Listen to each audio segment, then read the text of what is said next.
Welcome to the Inside Out Money Podcast. Can't even recognize this place. Too many pieces of our past mistakes. Hi, I'm Maggie, and I believe real change starts from the inside out. So let's work together to improve our money and our lives from the inside out. We will explore all things money and our relationship with it. Join me each week with a rotating set of co-hosts, friends, and interviews. Let's jump in. It's time, we going round and round and round and round and round. Hey, Andrew. Hey, Maggie. We're going to talk about fire today. Yes. Yeah. This is an episode that gets requested a lot. We talk about fire very broadly. We talk about early retirement. We talk about reaching financial independence, but there's so many different types and flavors of fire. There's all these different, there's like lean fi, fat fi, coast fi, barista fi, even chubby fi. And we're going to talk about all of them and if and why any of those names even matter. But first, welcome to the Inside Out Money Podcast. We are focused on redefining wealth from the inside out. Every week, I speak with a rotating set of co-hosts about a different financial topic to help you improve your financial mindset and tactics. And today we've got Andrew, and we, like I said, are going to explain all of the different types of fire that are out there. Maybe not all of them, because there's always new ones popping up, but some of the more common ones, from the ultra-frugal to the private jet style fire, which we're not experiencing ourselves. Not yet. And we will get into, not yet. You're right. There's always a when chance. this podcast goes big time, right? Yeah, you're right. And we will get into just understanding why the various types matter, some different advice and resources, the math that goes behind the various types of early retirement. And yeah, let's jump in. All right. I think it's important to start with why it even is worth understanding the different types of fire. Yeah, I think a lot of it is just around the community aspect and being able to have relatable conversations with people, right? While there are common threads throughout the FIRE movement, I think that somebody who's pursuing or has achieved fat FIRE is going to have a very different perspective than someone who has aspirations of a lean FIRE lifestyle. And so I think that having people to converse with, a community around those like-minded concepts can be really helpful.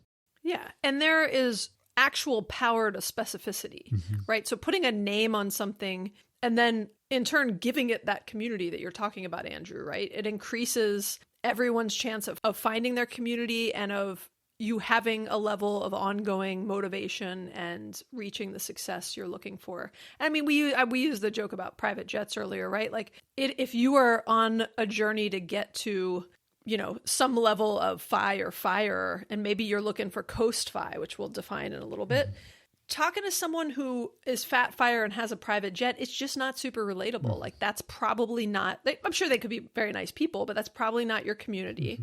And so I think finding the term or terms in the kind of group that matches like your unique lifestyle, life stage, your aspirations, a little bit of like your risk tolerance, where you come from, what you're looking for is helpful. And so I hope this episode, helps to give you all a sense of like putting a level of specificity towards what you're trying to accomplish, and then also helping you find your community. Yeah. Andrew, I once tried to coin a FI term. Really? It didn't really ever stick. Yeah. Which one? It was called fear fire. Okay. Or fear fi, whatever you want to call it.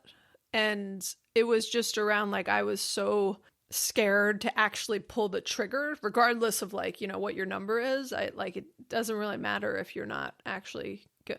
I mean, it depends what your goals are, but if you've got the FI that you're trying to reach, but you can't actually do the RE because you're too afraid of everything or of what might happen, I was like, that's fear FI. There should be a whole group of people that are like FI, but they're too afraid to actually re. Yeah. It never really stuck. So I think a lot of people fall in that bucket. Yeah, true. It's sort of like a bucket that crosses, all of them. If the buckets are vertical, this one goes horizontal. Right. You can have fear FI across any of these levels. So All right. So should we define some of these?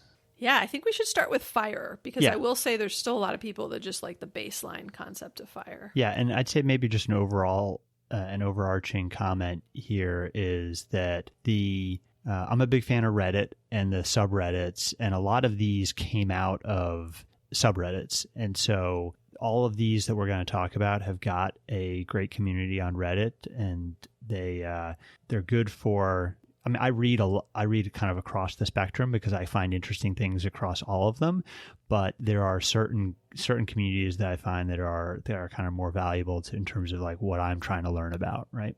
But if we start with the original FIRE, right, financial independence, retire early, I've always thought about this as that kind of middle of the road. You're not trying to go ultra frugal. You're not trying to go ultra lavish luxury lifestyle. It's that middle of the road, and average U.S. household income is $75,000. I've always thought about it as like that $75,000 to $100,000 annual spend. And so with a simple 4% rule I'm just going to do $100,000 for easy math. That's $2.5 million of investable assets. Now, in all of these that we're going to talk about, people will say, well, that's too high, or some people will say, well, that's too low. These are just general guidelines and frames of reference to, this is an exact science that if you're at 72,000 of that you're on lean fire, right? But it's in that kind of general range of probably 2 to 2.5 million of assets that are going to generate 75 to 100K of passive income.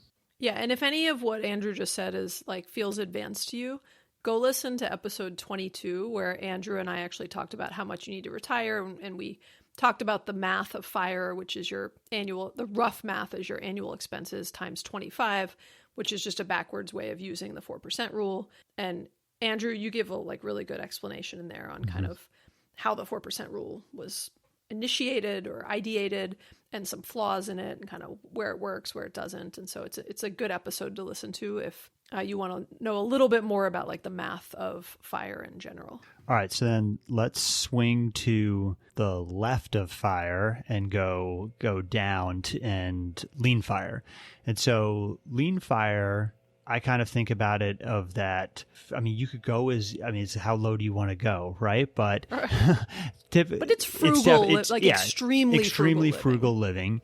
And if you can control your expenses and you can have a very low cost of living and lifestyle, by definition, then you don't need nearly as much assets to generate that passive income. And so if you're able to live on 25 to 50K a year, you need a lot less passive income. Yeah.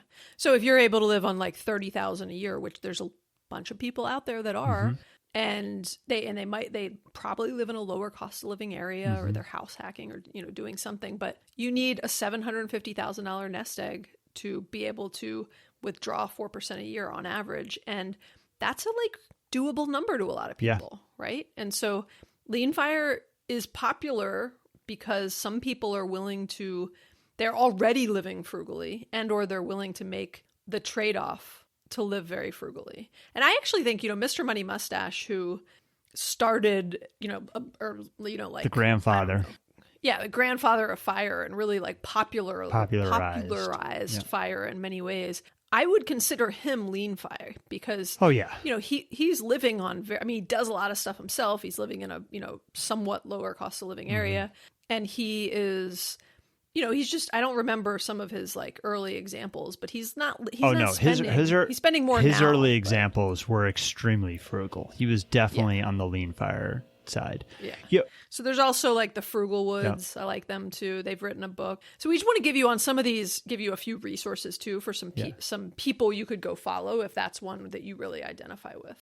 The other example, one that I follow is A Purple Life. Yeah, I really like A Purple Life. Yeah, I know you do too. She does a great job, and she's got around 800K, and she's very public with her numbers.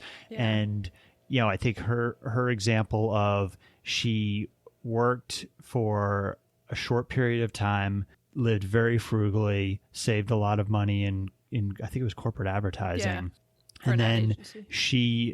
she retired and decided to live a very frugal lifestyle and travel the world. And so she does lots of house hacking, very like all over the world. So yeah, she's very she's like a good one. nomadic right Yes. now, and she blogs anonymously, but Mm-hmm. and on Instagram, but she shares all of her numbers in great detail, and so it's pretty cool to see like not only what she's spending, but what her portfolio has grown to, and how it's doing. So yeah, I agree, she's an awesome one. All right. So anything else on Lean Fire before we move up the ladder? No, I think Okay. that's it's the minimalist version of FI. Yeah. Okay. So then the next one is Chubby Fire. So you've got Lean Fire, regular Fire. Now you got Chubby Fire. And Chubby Fire's on your way to Fat Fire. Correct. And look, don't it's a- come at Andrew and I. We did not coin these terms, okay? Right. Yes. just the messenger. These correlate to the Reddit subreddits that have been created. And Chubby Fire was created as a community in between regular Fire and Fat Fire. So we'll get to Fat Fire, but Chubby Fire I kind of define it that 150K of annual spending plus or minus 25K probably. I view it as you're living a comfortable lifestyle, but you typically have not had a major company exit where you've sold the company and now you're looking at buying private jets, or the conversations on the Fat Fire forum are at what point should I buy my Ferrari, right? Or at I'm looking to spend $30,000 on a European vacation, where should I go? Those are the types of discussions. And so I'll put it this way, I consider myself Chubby Fi, yeah. right?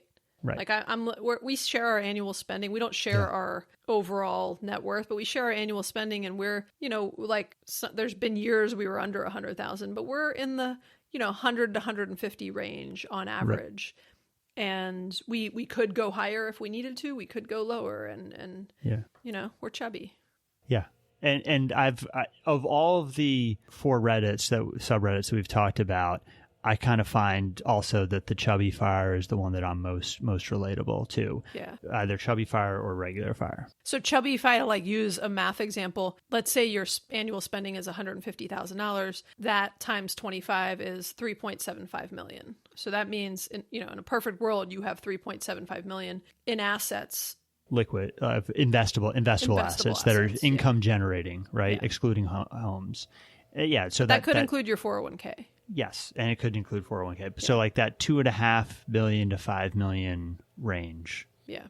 This podcast is a good resource, I would say, for I think we Chubby talk Fi in terms of what we're trying to do here. Yeah, just in terms of our spend level and the type of lifestyles we live. I don't think any of the hosts, I'm going through everybody. Yep, not Erica, not Liz. None of us are super frugal. None of us are, minimalists in our budgets. And I think we're kind of all in that range generally. I may be more in the Fire range, and you guys are encouraging me to get to push it to Chubby Fire. Yeah, you could afford to be Chubby Fi is more what we're trying to push you towards. Right. And so I think there's probably many other resources in this area, but the best one I can think of right now is this one. And again, if you go to the subreddits for any of these, you can find many more resources.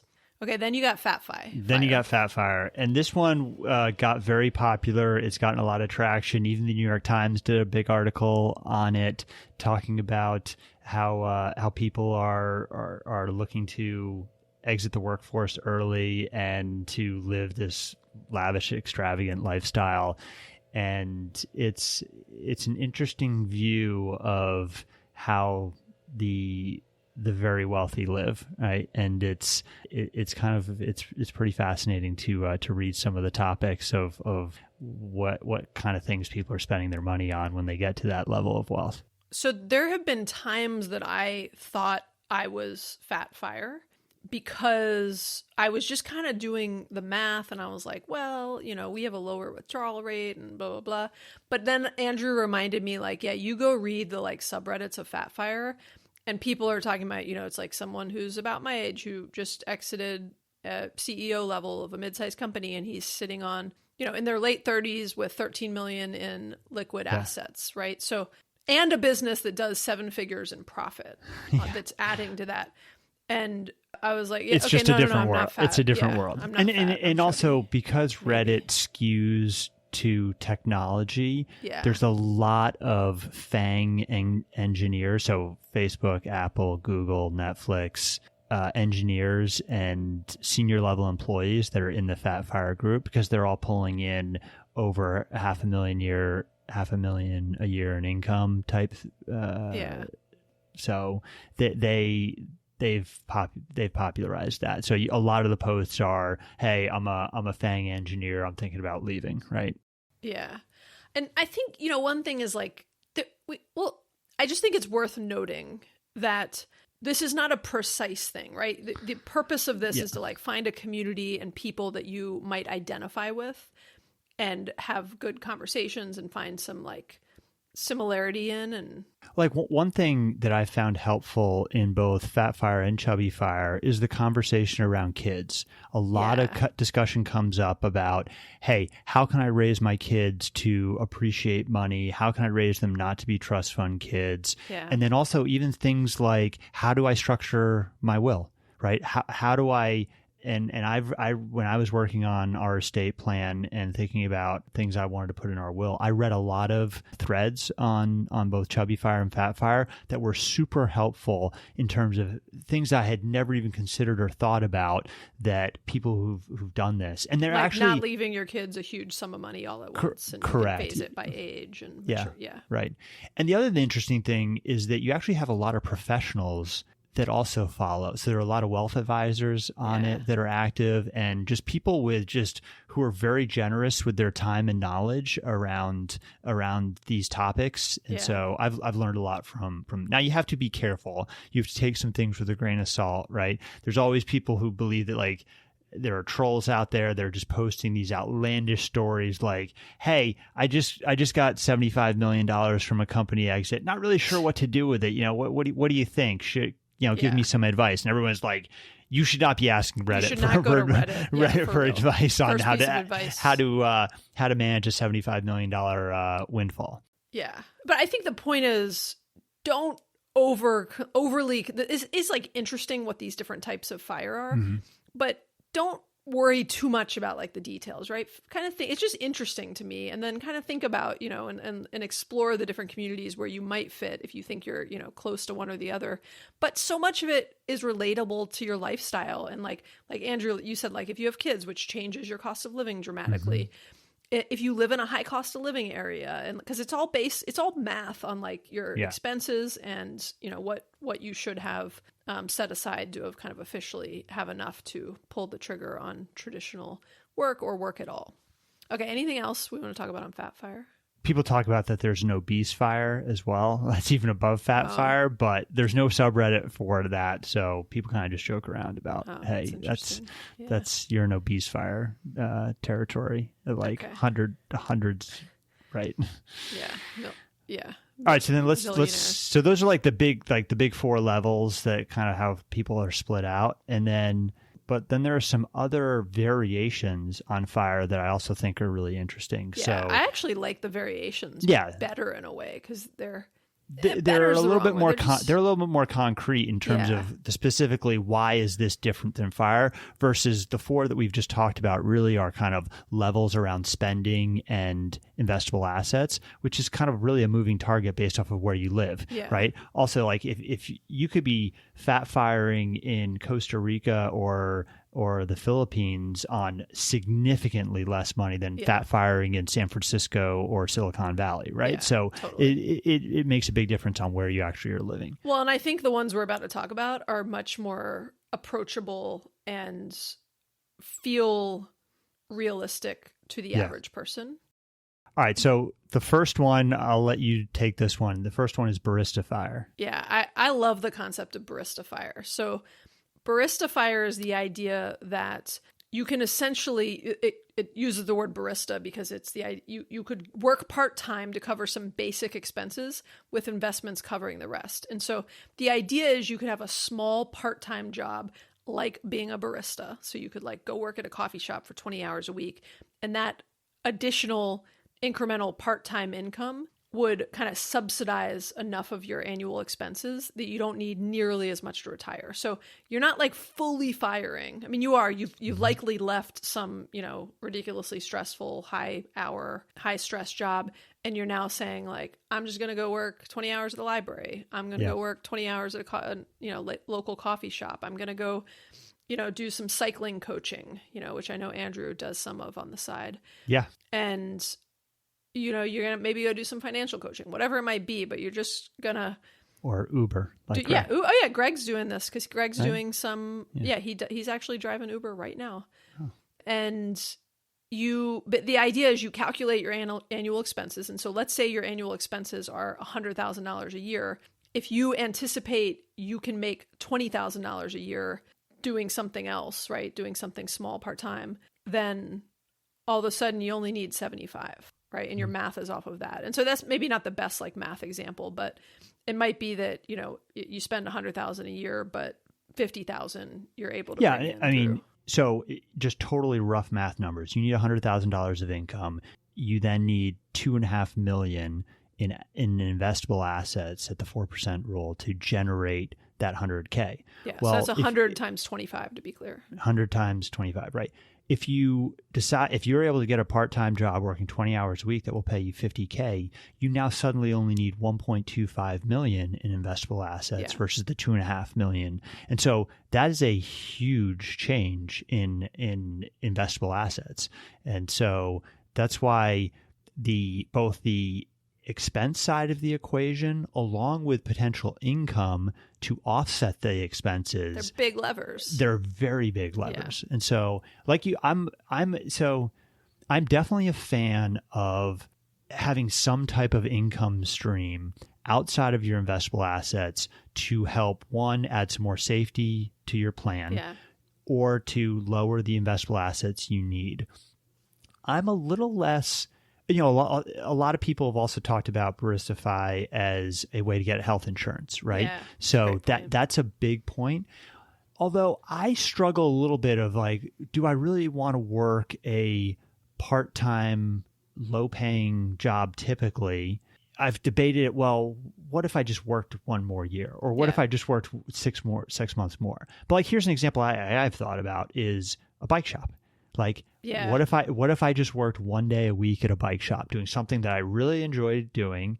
I'd hang out at the bike shop. I've actually talked to a bike shop about this, and I know friends that are doing this. So it's like, if you can find a part-time job that aligns with your hobbies or your passion, teaching sourdough bread baking classes, right? Like something that does not feel like work. I think that is very different than working 20 hours a week at Starbucks. Yeah.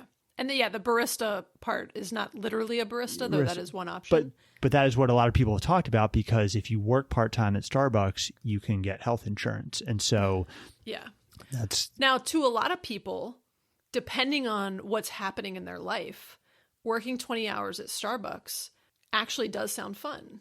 Right? Like you're around people, you're doing some, you're at a company that treats you nicely. Right. And so it's all about like what you enjoy doing. So like, to you, working one day at a cycle shop sounds fun. Right. Yeah. That does not sound fun to me, because people would ask me questions and I would be like, let me call Andrew. But so I think there's so many options, because this part-time work could be 5 hours a week, or it could be 30 hours a week, right? It could be that you're doing something where you get $100 an hour consulting, and you're doing it for, literally just 5 hours a week. And so it is just that math of what your annual expenses are and how much you can reduce that based on bringing in some additional income during retirement. And the other thing I really like about this Barista FI concept is I think a lot of people want to simply be able to control their time. Right. At least that's what I'm really interested in. Right. And so if you can find these flexible work options that allow you to control your time, that you can, hey, sometimes I want to do 5 hours, or sometimes I want to do 20 hours based off of where you are in your life, that is super attractive. And so this is something that I definitely have thought a lot about. And it's also going from, I'm working full-time. Maggie, you've talked about this a lot, like working full-time, full gas, pedal to the metal, to nothing is challenging. And Yeah. so a Barista FI type part-time job can help bridge that gap. And that's, I think that's helpful for that mental stimulation, the social interaction, right? Yeah, I mean, that honestly is why Greg likes doing Uber Right, driving. exactly. He's talked he'll about go that. months without doing it, and then he'll, like this week, he's probably done like 10 to 15 hours of it, and it's some extra money. It's totally turn it on and off when he wants, and there's days and weeks when he's really busy and he doesn't do it, and he loves the social interaction with people. Yeah. It's easy and enjoyable to him. He likes driving. He likes being in the car. He enjoys the car he drives, and he meets really interesting people, and it gives him some and I kind of like it because I really like alone time. So I love when he leaves. So it's like, no offense, I love him, but I just like when anyone leaves me alone. And so it's great, and there's and certainly there's ways he could make more money per hour. And we've discussed that, but he doesn't need to. And this is like the perfect, flexibility is more important. Exactly. Right? Yeah. But then you might have someone who doesn't have kids who, we need to be flexible because we want to be there for our kids. And that's our priority in this phase of life. You might have someone who doesn't have kids that's very willing to commit to like an hourly schedule every week. My mom is a good example of this as well, where she's a real estate agent and she can decide how much, which client she wants to take on and which not. And then she also does some childcare as well. And she has a very flexible schedule. People love the flexibility that she can offer, and she does that as well. And, again, it's as much for the social interaction as it is as the income. The money. Yeah. It's interesting. Okay. So the next type, which is kind of like, you're all just like moving buckets of money around. Yeah. Right? Yeah. Is Coast Fire. So Coast FI is when you're working towards a FIRE lifestyle and potentially achieving financial independence and retiring early, you're looking at your savings rate, and you've got your income and you've got your spending, and then you've got that gap in the middle where, okay, I'm then able to save this chunk of money, right? So just easy math, I'm making $100K a year. I'm spending $60K, and I've got $40K now that I'm saving. I may be putting some of that into a high yield savings account. I may be dollar costing that into the market, and you're doing that for multiple years to build up this nest egg. The concept of Coast FI is like, once you achieve a certain level, you can then stop that 40K savings. And you can do one of two things. You can either increase your lifestyle and start having, quote, a lot more fun and traveling, and you can spend all the 100K that you're making, you can now spend all 100K.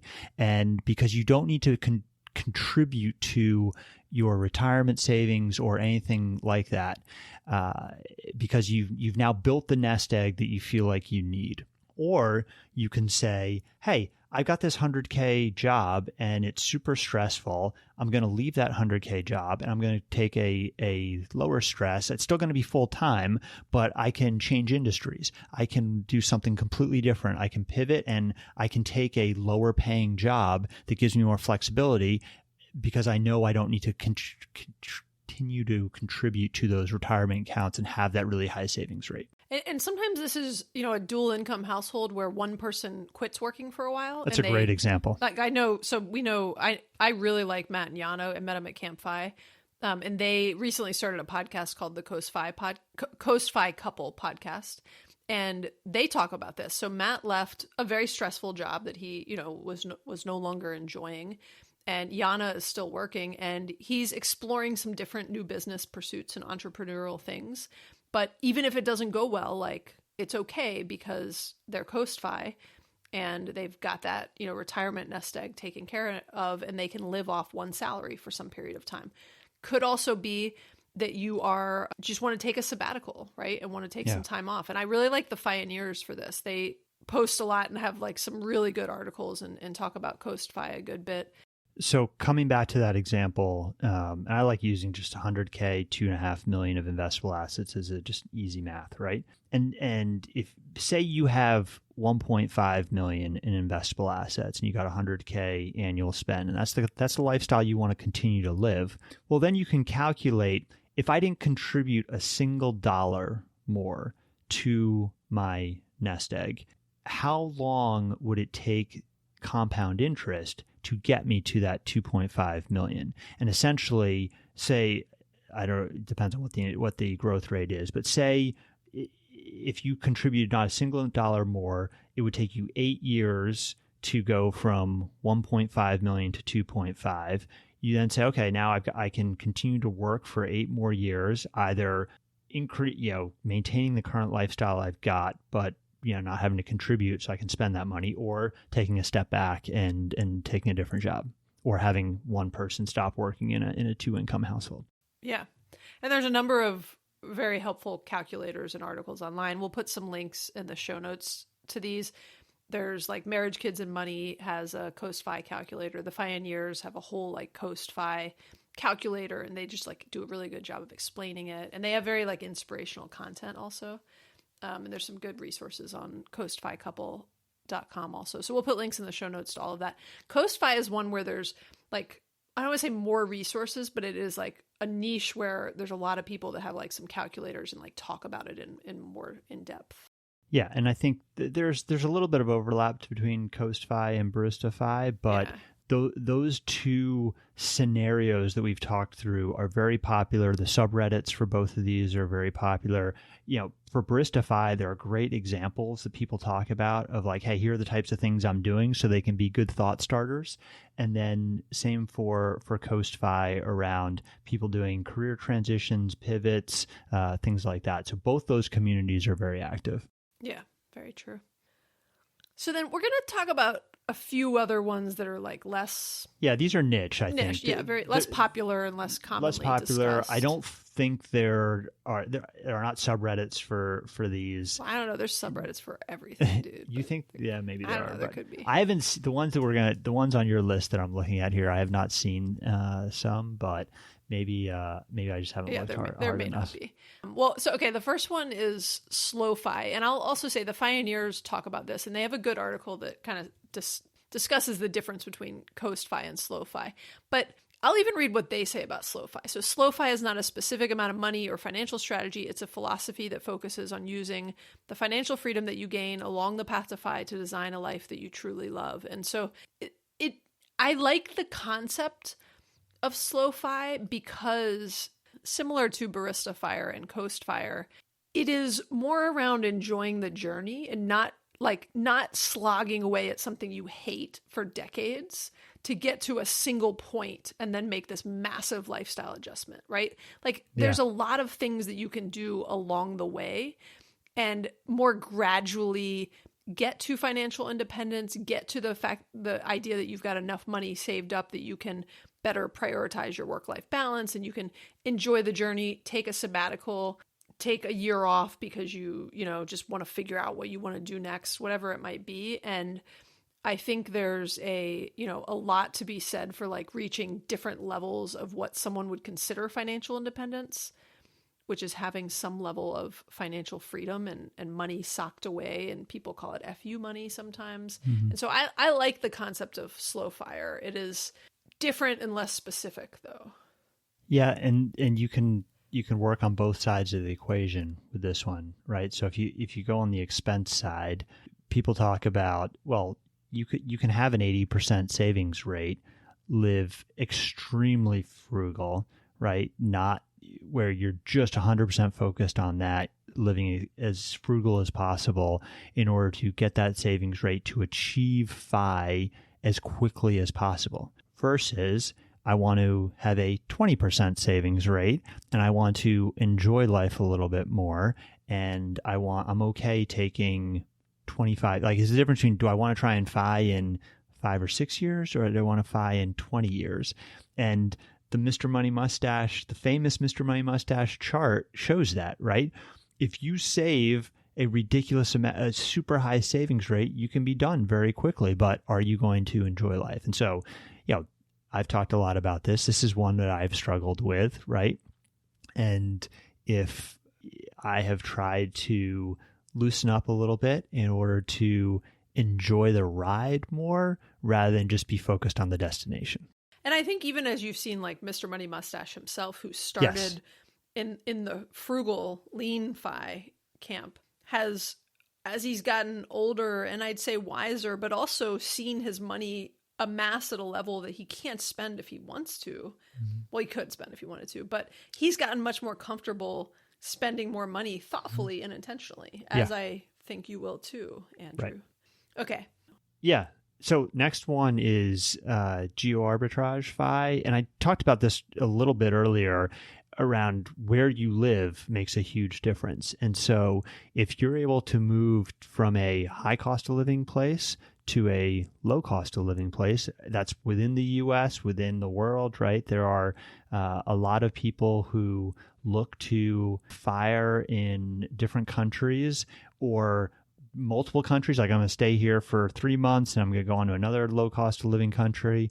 But a lot of discussion around people moving to low cost of living areas that require, rent expense, housing expenses are much lower, food costs are much lower, that can get you to essentially have a number lower than where you are in your current location. Yeah, and there's people that do this outside of the country, like you said, but there's also people that do this where they decide to move from San Francisco, one of the highest cost of living areas you can live, or New York, and they move to somewhere like, I'm just making an example, but like Iowa, right, in the Midwest, and they cut their annual expenses by $80,000 overnight just because of where they have moved to, still in the United States. And so that's not an uncommon thing. And I know people who do that just for quality of life reasons, not just for the finances. And that definitely can change. That can make you where you hadn't reached a FIRE goal, and all of a sudden overnight you now, based on, the assets that you've accumulated, have reached FIRE.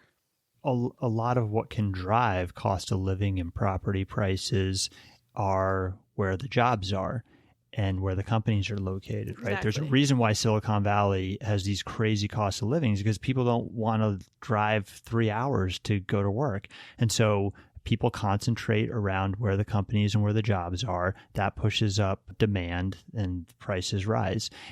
If you are achieving FI, or if you decide to FIRE and retire, you then don't need to be where the companies and the jobs are. And so it's a very common practice to say, hey, I've been living in Silicon Valley and I'm going to move to wherever, right?